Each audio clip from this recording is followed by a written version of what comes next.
Hey, hello. Balik lagi di channel Spoiler Moon dan kita akan lanjut lagi ke part 110. Nah, hari ini hari Selasa, maka artinya hari ini adalah bonusan. Dan kalau misalnya rekan-rekan mau ngasih mimin bonus juga, boleh banget, linknya ada di kolom deskripsi. Dan di part sebelumnya, Zovan serta yang lainnya akhirnya memutuskan untuk beristirahat di sebuah kota kecil, di mana akhirnya justru di tempat itu Zovan kembali bertemu dengan Cucu. Tapi situasi di sana menjadi semakin gawat lantaran mereka sekarang dikepung oleh kabut yang berisi jiwa primordial. Mereka kini tengah berlari dan bahkan beberapa dari mereka sudah mulai ditelan oleh kabut itu. Apa yang akan terjadi berikutnya? Kita akan dengarkan di part 110. Part kali ini Ane ambil dari bab 615 sampai dengan 618.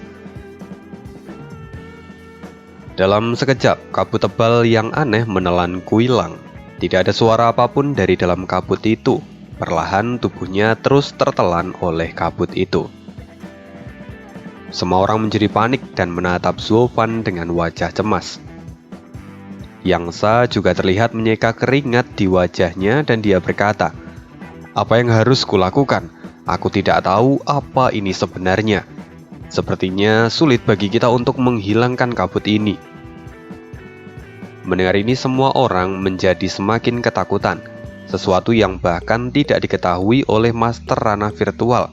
Bagaimana mungkin mereka akan bisa mengatasinya? "Tidak masalah, aku akan memperhatikannya sedikit lebih lama lagi," kata Zovan. Dia kemudian meraih tangan Cucu dan berlari ke atas. Cucu kini terlihat bahagia, dia bahkan tidak terlihat tegang di situasi ini. Karena baginya diperhatikan oleh Zovan itu jauh lebih dari cukup dan dia tidak peduli lagi akan yang lainnya. Yangsa berteriak, "Zovan, kamu telah melemparkan hampir 10 murid ke dalam kabut itu. Apa kamu belum menemukan solusinya? Jika tidak, mereka akan mati di sana." "Tenanglah, aku tidak mendengar teriakan ataupun jeritan dari dalam kabut itu. Aku yakin mereka itu hanya ditangkap dan tidak dibunuh. Saat aku mengetahui trik yang dia gunakan, aku akan menyelamatkan kalian semua," kata Zovan dengan acuh tak acuh. Benar ini Yangsa tercengang. "Kalian? Apa maksudmu aku juga ada di dalam sana? Apa maksudmu?" "Ya jelas, aku belum menemukan petunjuk saat ini, jadi pada akhirnya kamu juga harus menjadi umpan. Aku tidak peduli siapa yang akan pergi, bahkan jika itu kamu, maka kamu harus pergi supaya aku bisa mengetahuinya," kata Zovan dengan santai. Wajah Yangsa dan yang lainnya tiba-tiba menjadi gelap. Yangsa kemudian berteriak dengan marah, "Aku? Kenapa tidak kau saja yang pergi ke dalam kabut itu?"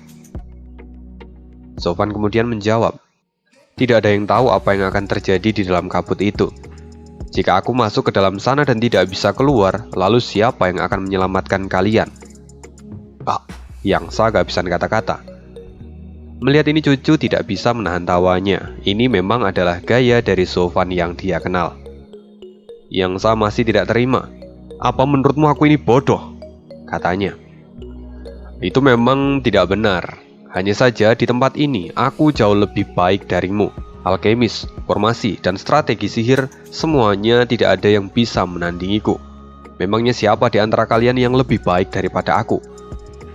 Jika aku bisa bertahan, maka kalian juga akan selamat. Tapi jika aku mati, maka kalian hanya menunggu kematian kalian. Karena itu yang terbaik adalah kalian pergi ke dalam kabut itu terlebih dahulu. Aku akan mengamati apa yang akan terjadi," kata Zovan sambil tertawa. Ketiga orang itu saling memandang satu sama lain dan hanya bisa mengangguk saat ini. Tapi mereka masih enggan untuk masuk ke dalam kabut itu. Kini kabut itu semakin dekat dan Yangsa berteriak, "Hei, kabut itu sudah semakin mendekat dan tempat ini sudah semakin sempit. Siapapun lompatlah ke dalam kabut itu dan beri tempat untuk yang lain."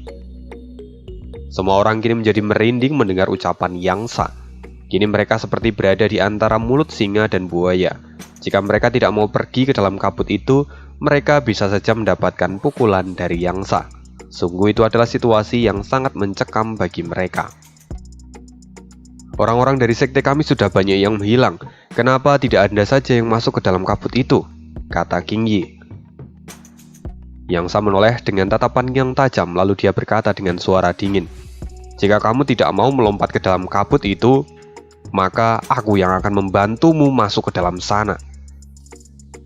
Setelah mengatakan itu, aura dari Yang Sa tiba-tiba meledak, dan banyak murid dari sekte Xuantian yang kehabisan nafas mereka karena tertekan.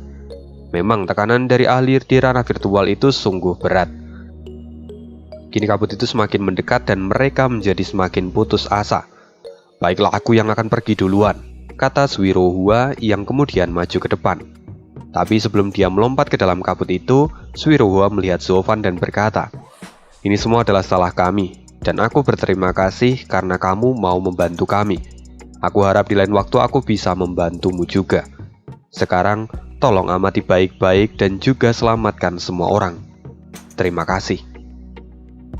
Zofan mendengarnya, tapi dia tidak banyak bicara. Dia hanya melambaikan tangannya dengan acuh tak acuh seolah meminta Suiro Hua untuk cepat pergi. Suiro Hua merasakan ada sesuatu yang hilang di dalam hatinya.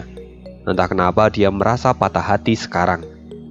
Tapi sebelum Suiro Hua melompat masuk, Cucu kemudian berteriak, "Senior, tunggu! Zofan, lepaskan aku!" "Apa yang mau kamu lakukan?" kata Zofan sambil menatap Cucu. Zofan sama sekali tidak melonggarkan genggamannya. Cucu kemudian berteriak, "Sejak aku bergabung dengan sekte Xuantian, aku selalu berada di bawah pengawasan senior Xiu. Bagaimana aku bisa melihat dia menanggung beban ini?" "Junior, kamu sungguh baik. Tapi saat ini, aku adalah orang yang bertanggung jawab di sini. Jadi biarkan aku berguna kali ini," kata Suiro Hua sambil tersenyum. Melihat ini, Cucu tidak bisa menahan air matanya. Sedangkan Zofan masih memegang erat tangan Cucu dan tidak melepaskannya. Melihat Cucu yang begitu sedih, Zofan kemudian menoleh ke arah Yang Sa dan berkata, "Dia tidak perlu pergi. Tetua, kamu saja yang pergi." "Hah? Kenapa harus aku? Bukankah dia sudah menawarkan diri untuk pergi?" kata Yang Sa dengan marah. Zofan menghela nafas dan dia berkata, "Kau sekarang adalah ahli di ranah virtual, dan aku penasaran akan efek yang mungkin terjadi jika seorang ahli di ranah virtual masuk ke dalam kabut itu. Kau seharusnya cukup kuat, jadi mungkin saja kau bisa langsung keluar begitu kamu masuk ke dalam kabut itu. Dan selain itu, kita juga bisa tahu apakah kabut itu hanyalah formasi hantu atau justru formasi yang penuh dengan racun. Jika yang pergi adalah anak itu, kita tidak akan bisa mendapatkan cukup informasi. Maka lebih baik sekarang kamu pergi." Yang Sa merasa kesal, dia benar-benar terlihat depresi sekarang. Tapi meski begitu, dia tidak bisa membantah ucapan dari Zofan. Kini Yang Sa menatap kedua tetua lainnya untuk mencari pertolongan, tapi respon mereka sungguh tidak terduga. Apa yang dia katakan cukup masuk akal. Yang Sa, lebih baik kamu pergi." "Benar, lagi pula kamu adalah ahli di ranah virtual. Meski tubuh fisikmu mati, kamu masih memiliki jiwa dan bisa dilahirkan kembali." Mendengar ucapan dari saudara seperjuangannya, itu benar-benar membuat hati Yang Sa terasa pilu. Dia pun kemudian berkata, "Kalian berdua benar-benar iblis. Kalian bahkan tidak ragu-ragu menjualku. Padahal kita sudah bersama selama ratusan tahun." "Yang Sa, pergilah. Kami tahu kemampuanmu. Jadi kamu pasti tidak akan mati dengan mudah. Apa kamu meragukan penilaianku?" bentak Zofan dari belakang. Yang Sa kini kembali menghela nafas panjang. Dia kini melihat kabut yang terus mendekat itu. Ini sungguh berat, tapi dia hanya bisa tersenyum pahit dan berkata, "Aku tidak takut pada ribuan ahli yang ingin membunuhku. Tapi hanya karena kabut ini aku merasa gentar." Sial. "Zofan, pastikan kau segera menemukan solusinya dan menyelamatkan kami. Aku tidak akan membiarkanmu melarikan diri jika kamu mencoba untuk menipuku." Yang Sa kemudian bergegas dan masuk ke dalam kabut itu. Semua orang yang melihatnya perlahan mengagumi Yang Sa, terutama mereka yang berasal dari sekte Xuantian. Mereka tidak pernah menyangka bahwa akan ada orang dari sekte iblis yang rela mengorbankan dirinya dan menjadi umpan. Kini mereka melihat Yang Sa itu sebagai sosok pahlawan. Di sisi lain, Zofan mengamati saat Yang Sa memasuki kabut itu. Dia melihat dengan seksama dan wajahnya terlihat terkejut. Dari dalam Yangsa sempat berteriak, tapi dia tidak sampai menyelesaikan kalimatnya. Jadi Sofan pun tidak bisa memahami semuanya. Guisa dan Yinsa segera berteriak memanggil nama Yangsa, tapi tidak ada jawaban apapun dari dalam kabut itu. Sofan kini tampak mengerutkan keningnya. Dia sedang menganalisa semua yang terjadi. Lalu dia pun kemudian berkata, kabut ini tidak mengancam jiwa. Tidak ada teriakan apapun saat seorang memasukinya. Selain itu, Yangsa juga sepertinya telah menemukan sesuatu, tapi suaranya tiba-tiba menghilang. Kemungkinan dia kehilangan kesadarannya begitu memasuki kabut dan ada orang yang langsung membawanya pergi. Benar, tapi setidaknya kita juga tahu bahwa mereka yang memasuki kabut itu masih belum mati. Mereka hanya kehilangan kesadaran mereka dan dibawa pergi. Jadi sekarang prioritas kita adalah memecahkan kabut ini dan menyelamatkan mereka semua, kata Yinsa yang melanjutkan hasil analisis Sofan. Mendengar ini semua orang di sana tampak gembira. Akhirnya mereka bisa sedikit merasa tenang setelah mengetahui bahwa saudara-saudara mereka pasti baik-baik saja. Tapi yang masih menjadi masalah adalah bagaimana cara mereka untuk menyelamatkan teman-teman mereka dari kabut ini. Sofan kini masih tampak bingung. Dia juga bergumam, apa ini? Ini sungguh aneh. Meski Sofan punya banyak pengalaman di hidupnya, tapi dia belum pernah melihat trik seperti ini sebelumnya. Karena itu dia hanya bisa menebak-nebak kemungkinan yang mungkin terjadi. Kini kabut itu semakin mendekat dan mengelilingi mereka. Tempat untuk melarikan diri juga sudah tidak ada lagi. Mereka sungguh dipojokkan sekarang. Perlahan Sofan mulai memahami setiap bagian puzzle ini dan matanya mulai bersinar, lalu dia berkata, jadi seperti itu. Aku hampir tertipu oleh anak ini. Rupanya begitu. Sofan, apa kamu sudah menemukan solusinya?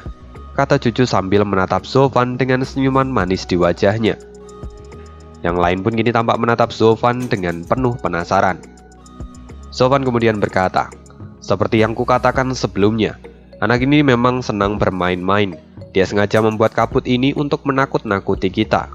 Dia senang melihat kita tidak berdaya.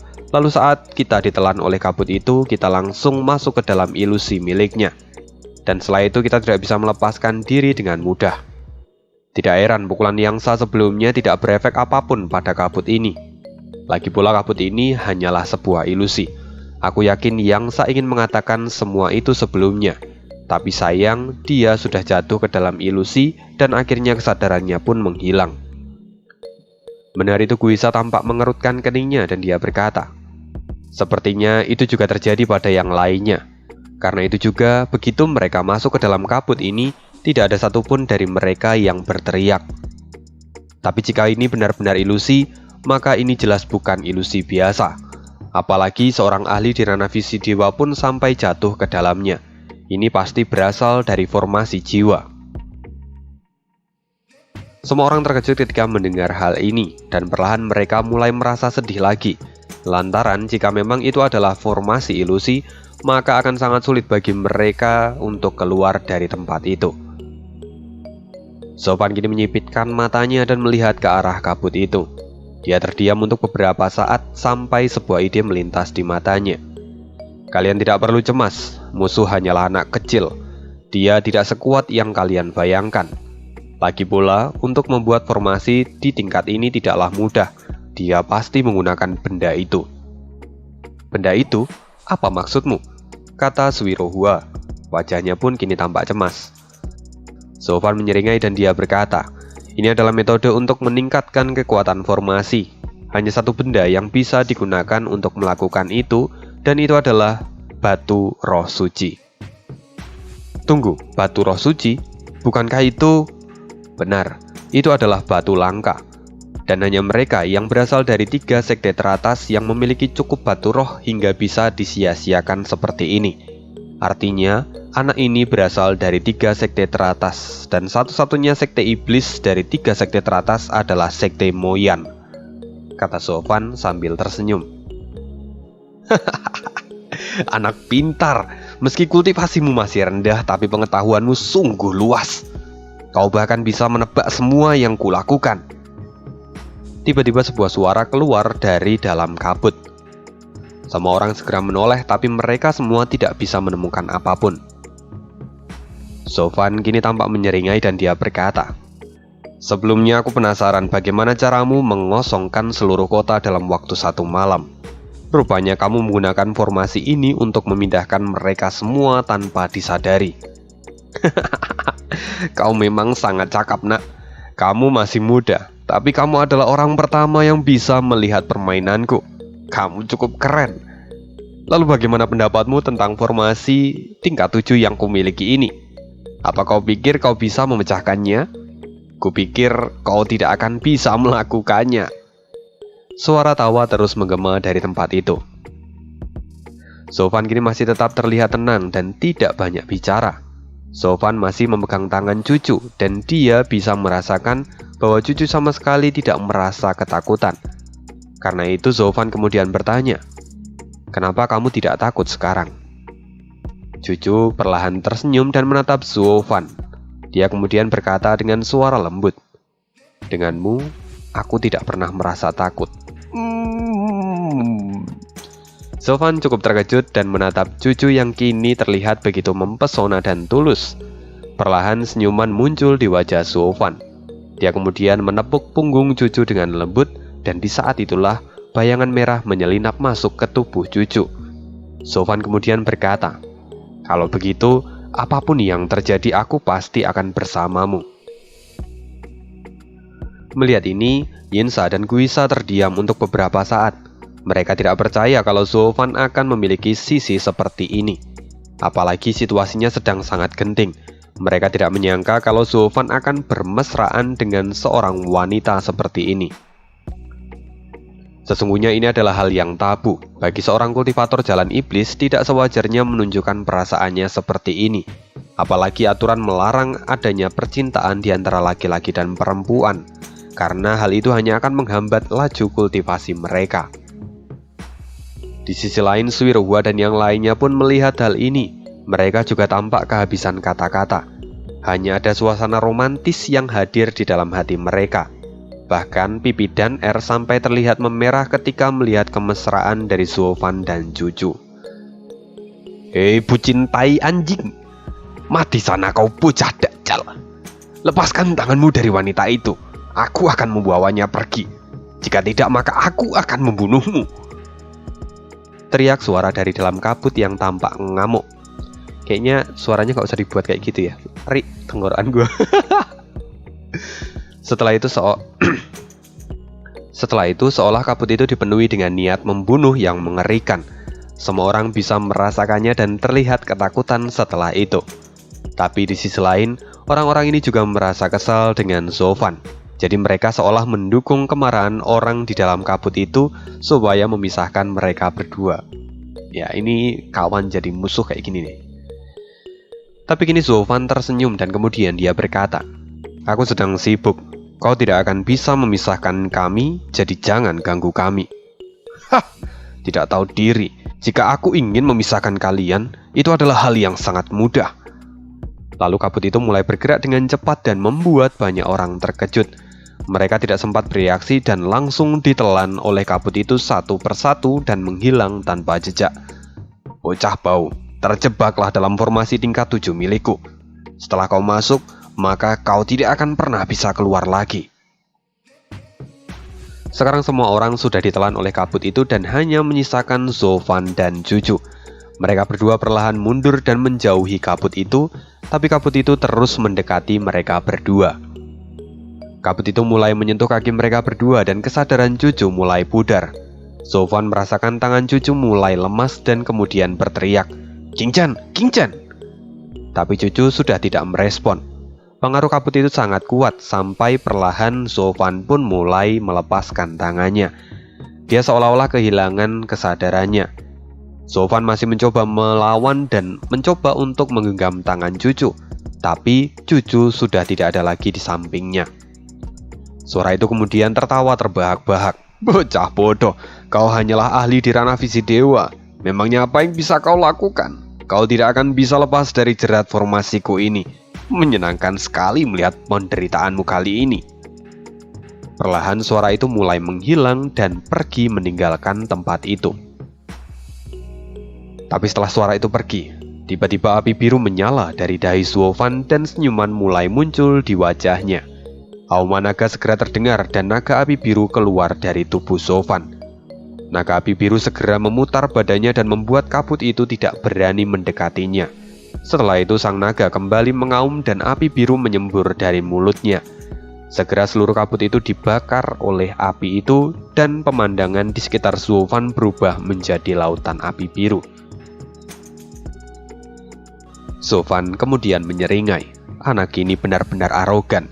Dia bahkan begitu percaya diri dengan kemampuannya. Lihat saja bagaimana aku akan membalasmu nanti. Kau telah memakan umpanku, jadi bersiaplah untuk menerima pelajaran dariku." Segera setelah itu Suofan kemudian berjalan maju, tapi di depannya masih terlihat banyak kabut. Suofan kemudian berhenti dan berkata, "Aku hampir lupa kalau anak ini masih memiliki formasi ini. Baiklah, akan kutunjukkan sedikit trik dari leluhurmu ini." Suofan kemudian menjentikkan jarinya dan segera sebuah formasi terbentuk di sekitarnya. "Meledak," kata Suofan yang kemudian dibarengi dengan ledakan yang besar, di mana Suofan itu adalah pusatnya. Segera cahaya menyilaukan menyebar dengan sangat cepat dan semua kabut itu hilang dalam sekejap. Setelah itu Suofan pun bergegas untuk mengejar anak itu. Di sisi lain, di sebuah gua, terdengar sebuah jeritan dan desahan di waktu yang bersamaan. Suwirohua dan yang lainnya perlahan membuka matanya, dan dia bisa melihat bahwa semua orang saat ini ada di sana. Dan yang paling mengejutkan adalah seorang pria muda berambut merah kini sedang segi dipapap dengan salah seorang murid dari sekte Suantian. "Junior, binatang, lepaskan juniorku!" teriak Suwirohua. Segera Suwirohua mengerahkan seluruh tenaganya untuk menyelamatkan adiknya itu. Tapi sayang sekali, kultivasi dan seluruh tubuhnya saat ini sedang tersegel, jadi dia tidak bisa bergerak. Pria itu kemudian tertawa. "Gadis kecil, diamlah. Kau hanya harus menunggu giliranmu. Aku pasti akan memuaskanmu sebentar lagi, jadi bersabarlah." "Bangsat, tidak tahu malu, anjing goblok sia!" teriak Suwirohua. Perlahan air mata mulai mengalir dari pelupuk matanya saat melihat juniornya yang saat ini sedang digoyang.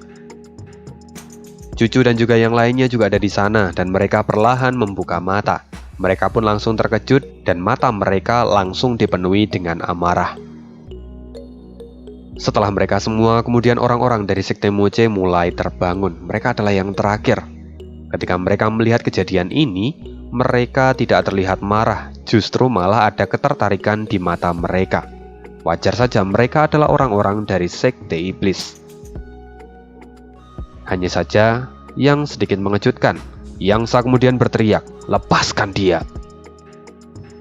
Pria itu kemudian menoleh dan kemudian berkata, "Pak Tua, kenapa kamu justru ingin membela mereka? Bukankah kau juga berasal dari sekte iblis? Kenapa kamu begitu peduli pada mereka?" Yangsa terdiam untuk beberapa saat, tapi dia kemudian berkata, "Aku tidak peduli jika kamu melakukan apapun pada orang lain di luar sana. Tapi kapten kami memiliki hubungan persaudaraan dengan gadis-gadis ini. Jadi lebih baik kamu menghentikan tindakanmu." "Maksudmu anak kecil itu? Dia bahkan tidak berkutik di bawah formasi milikku. Lagi pula, setelah kalian semua masuk ke dalam gua ini, kalian adalah mangsaku. Jadi diamlah dan tunggu giliran kalian semua. Aku pasti akan menikmati kalian dan mengambil jiwa kalian sebagai nutrisi untukku." Pemuda itu kemudian menekan leher gadis yang ada di bawahnya. Lalu aura milik gadis itu segera masuk ke dalam tubuh pria ini dengan cepat. Dan begitulah, gadis itu kini kisut dan terlihat seperti mumi. Yangsa melihat hal ini. Dia mengetahui bahwa anak ini sedang menyerap energi yin yang dimiliki oleh wanita itu. Dan itu artinya dia bisa bernafas lega, karena dengan begini dia tidak akan diserap olehnya juga. Namun tiba-tiba, Pria itu kemudian menarik seorang pemuda dan segera energi yang keluar dari tubuh pemuda itu dan masuk ke dalam tubuh pria ini. Melihat itu Yangsa terkejut dan matanya memadat. Dia tidak mengira bahwa anak ini akan mampu menyerap energi yin dan yang di saat yang bersamaan. Itu sungguh tidak masuk akal. Karena itu Yangsa kemudian berkata, "Anak muda, bagaimana bisa kamu menyerap energi yin dan yang di saat yang bersamaan? Apa kamu tidak takut bahwa jiwamu bisa rusak karena menyerap kedua energi itu bersamaan?" Pria itu kemudian tertawa. "Aku tidak peduli apakah itu energi yin ataupun yang. Keduanya bisa kujadikan nutrisi tanpa efek samping. Jadi bersiaplah, sebentar lagi aku juga akan mengambil kekuatan jiwamu. Aku yakin jiwa dari ahli di ranah Visidewa itu akan sangat lezat." Yangsa kini benar-benar merasa tertekan sekarang. Apalagi basic kultivasi dan juga tubuhnya kini sedang disegel. Karena itu dia tidak ada bedanya dengan manusia biasa sekarang. Perlahan Yangsa mulai mengutuk Zofan di dalam hati. "Bajingan, di mana kau? Bukankah kau mengatakan kamu akan menyelamatkan kami? Maka cepatlah datang." Kemudian pemuda itu berjalan dan memilih siapa yang akan dijadikan mangsa berikutnya. Dia menatap mereka semua dan berhenti di depan UER. Pemuda itu kemudian berkata, "Sepertinya kau cukup menggairahkan. Bersiaplah, kita akan bermain sebentar lagi." Pria itu perlahan menurunkan tubuhnya dan membuka paha UER. Tapi dia begitu terkejut. "Hei, apakah kau seorang wanita? Kenapa tubuhmu terasa begitu keras dan kaku?" Mendengar itu, UER tersenyum dan dia berkata, "Maafkan aku, tapi kamu terlambat. Sebelumnya guruku memberiku pil zombie. Itu membuat seluruh tubuhku menjadi kaku seperti ini. Jadi percuma saja jika kamu ingin melecehkanku." Inilah yang disebut sebagai berkah di dalam kemalangan. Pria itu tampak tidak percaya dan berkata, "Bagaimana bisa seorang guru melakukan ini pada muridnya? Sialan, dia bahkan tidak mau aku menikmati tubuh dari muridnya. Di mana dia? Cepat katakan, aku akan meminta penawarnya." Quilang menghela nafas dan dia berkata, Itu tidak ada gunanya. Dia juga tidak ada di sini." "Saudaraku, sudahi usahamu yang sia-sia ini. Lebih baik kamu melepaskan kami. Biarkan kami bergerak. Karena jika kami hanya berdiam seperti ini, maka kami bisa menjadi batu lalu mati." Pria itu mengerutkan keningnya dan berpikir sebentar.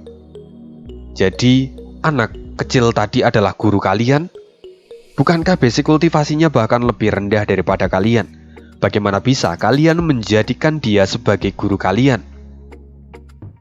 Kuigang dari samping kemudian berkata, "Ya, dia menggunakan metode ini untuk mengendalikan kami." Mendengar itu, pria ini mengerti akan semua alasannya dan kemudian dia berkata, "Baiklah, kalau begitu kalian tidak perlu khawatir. Sebentar lagi aku akan menangkap anak itu dan aku akan mengambil penawarnya untuk kalian. Aku pasti akan menyelamatkan kalian." Ya, ini agak rancu ya. Kenapa nih dia yang harusnya jadi musuh malah jadi seolah-olah jadi pahlawan gitu. Kayak Sudahlah. Setelah itu, pria muda itu berjalan meninggalkan mereka dan beralih pada orang-orang dari sekte Suantian. Dia kini melihat Swirohua dan kemudian membelai wajahnya. "Tidak buruk. Kalian memang layak untuk disebut sebagai wanita dan bukan zombie yang tidak bisa diremas. Hentikan cabul, jangan sentuh mereka." Sebuah suara terdengar dan para murid dari Suantian segera menoleh karena suara itu begitu familiar. "Tuan muda!" teriak mereka bersamaan. Di sisi lain, Suan Shaoyu kini tampak bersandar dengan wajah yang pucat.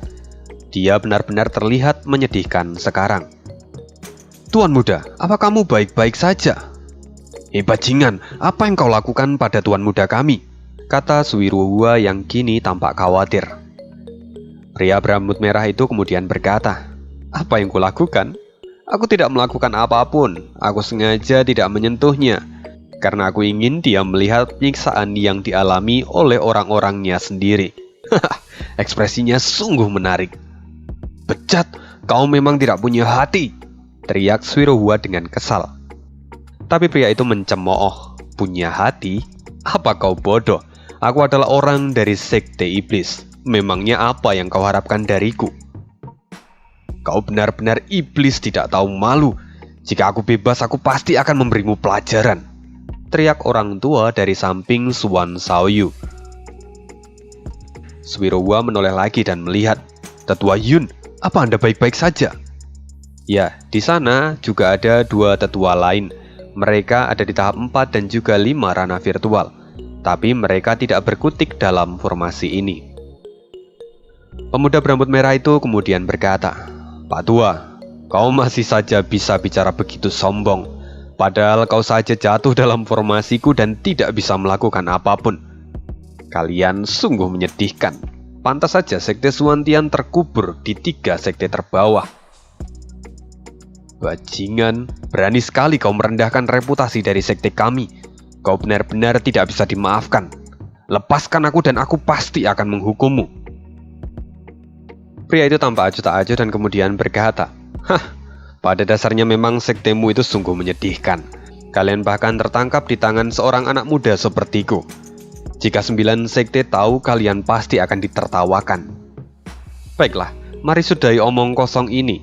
Aku akan menikmati pestaku hari ini, kata pemuda itu sambil memilih-milih siapa yang akan menjadi mangsa berikutnya.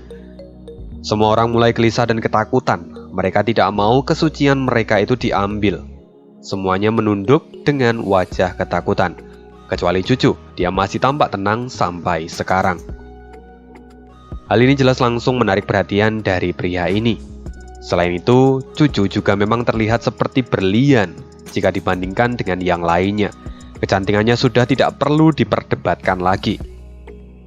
Pemuda itu kemudian menatap Cucu dan berkata, ini adalah kali pertama aku menemukan seorang wanita yang begitu indah seperti dirimu. Aku benar-benar tidak sabar untuk menikmatimu. Jadi, biarkan aku mencicipimu kali ini, gadis cantik. Aku sungguh tidak tahan melihatmu. Cucu menatap pria itu dengan tatapan dingin dan tidak membuka mulutnya sama sekali. Pria itu tertawa ketika melihat respon dari Cucu, seolah-olah dia itu diberikan tantangan secara tidak langsung. Pria itu menjadi semakin bersemangat dan dia berkata, gadis kecil, apa kau tidak takut denganku? Mendengar itu Cucu kemudian berkata, untuk apa aku takut padamu? Lagi pula, dia pasti akan datang menyelamatkanku. Pria itu segera tertawa ketika mendengar hal ini. Kau berharap pada anak kecil yang berada di ranah visi dewa itu? Apa kau bodoh, Nona? Tapi Cucu kemudian menggelengkan kepalanya dan berkata, kau tidak mengenalnya. Jika dia sudah mengatakan dia akan menyelamatkanku, maka dia pasti akan datang menyelamatkanku. Mendengar ini semua orang di sana benar-benar tercengang. Mereka tidak menyangka kalau Cucu akan memiliki keyakinan sampai di titik ini pada seseorang. Itu sungguh sulit untuk dipercaya. Bahkan Suan Xiaoyu pun tampak tidak percaya dan begitu penasaran dengan laki-laki yang dipandang tinggi oleh Cucu. Pria berambut merah itu kini tampak menjadi semakin bersemangat dan dia berkata, gadis kecil, kau terlalu banyak menghalu. Dan hari ini aku akan menunjukkan surga untukmu. Yakinlah, aku tidak akan membunuhmu. Aku akan membiarkanmu hidup lebih lama lagi supaya aku bisa menikmatimu setiap hari. Bajingan, jaga mulutmu.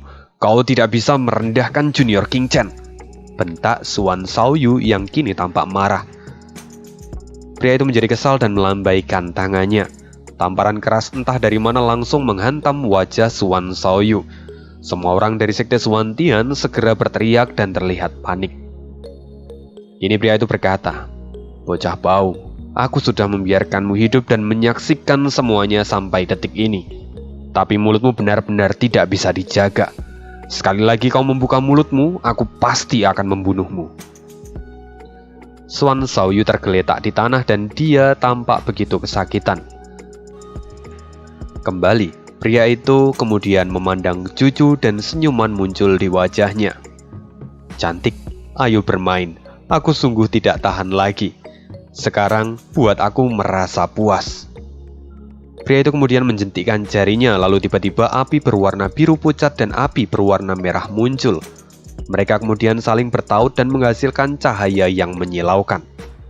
Suwirowah dan yang lainnya segera merasakan tekanan yang mengerikan dan tubuh mereka segera terasa panas. Tetua Yun berteriak dari samping, "Tutup mata kalian, padatkan energi di dalam datian dan kendalikan pikiran kalian. Ini adalah api yin dan yang, itu sungguh langka dan berbahaya." Semua orang segera mengikuti instruksi dari Tetua Yun.